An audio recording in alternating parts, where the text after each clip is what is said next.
love is the motor of the universe.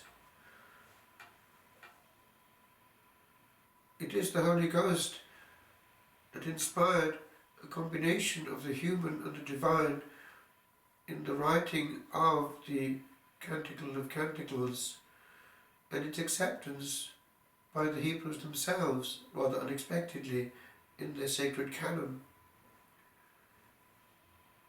It has been used liturgically over the centuries, and great antiphons and responses have come from that, especially in the context of Our Blessed Lady.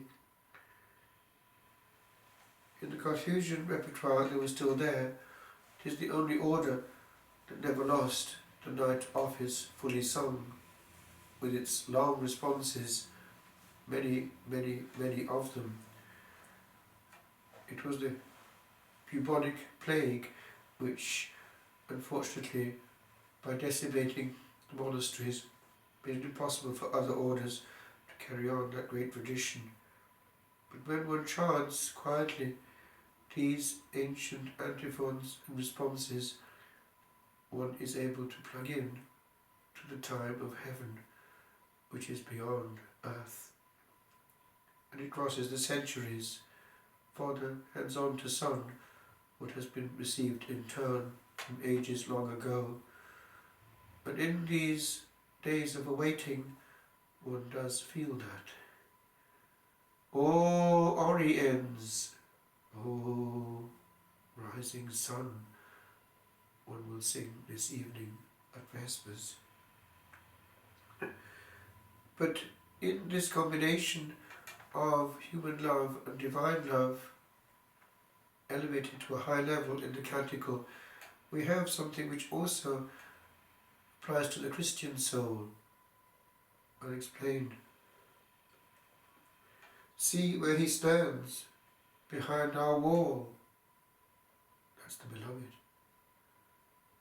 veiled, awaiting. He looks in at the window. He peers through the lattice. He peers through the lattice has been taken up in Lectio Divina as what is actually happening when we read the sacred word.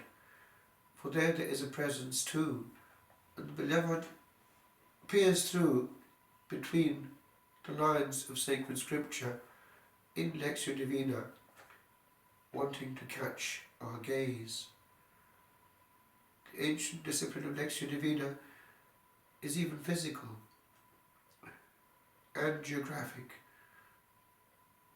It is in the pre-dawn, it is in a quiet place, it begins on one's knees, and it begins with an invocation of the Holy Ghost, parallel to what happens at Holy Mass, at the Epiclesis, when the priest spreads forth his hands over the gifts, imploring the coming of the Holy Spirit.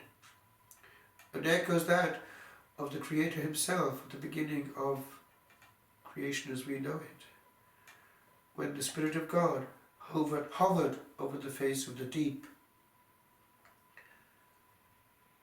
And that hovering is picked up in the Eastern liturgy to this day by the ventilation over the holy gifts. But the Word of God is alive and active, and when one invokes the Holy Spirit, that he may breathe upon that word, and in receptive mode one reads it in the stillness of the pre-dawn, one word can jump out and warm the heart, and one stays with it. And it is a launching pad for contemplation. The Windows had it at the Scriptorium at La Trappe. Lectio, meditatio, oratio, contemplatio. Ladder of contemplation by Guy the Carthusian, upward and inward, stillness and reception. And the Word then is able to teach us. And by the way, that applies to our handling of each other too. for the same power of the word to speak, guide, teach, illumine, is in our own words. And if we come at each other,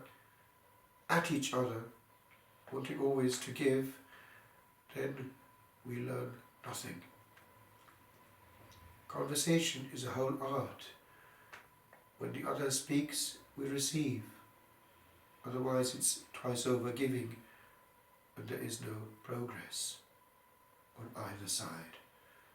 Each goes away with his own already acquired sum total of knowledge, and there is no increase. With God it is the same. He is the teacher in Lexio. We learn. We are passive.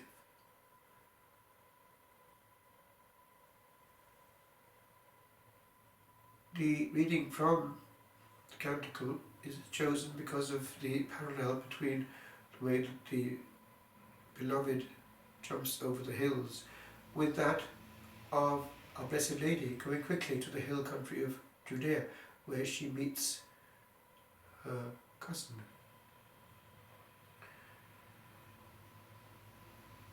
We notice that she goes in haste, immediately. There's no time to be lost. That too has been picked up by the centuries of commentators who notice that when grace nudges, we go immediately. Commenting this passage, St. Ambrose on this night had this wonderful phrase: Tarda molimina nescit Sancti Spiritus Gratia. Late or lengthy procrastinations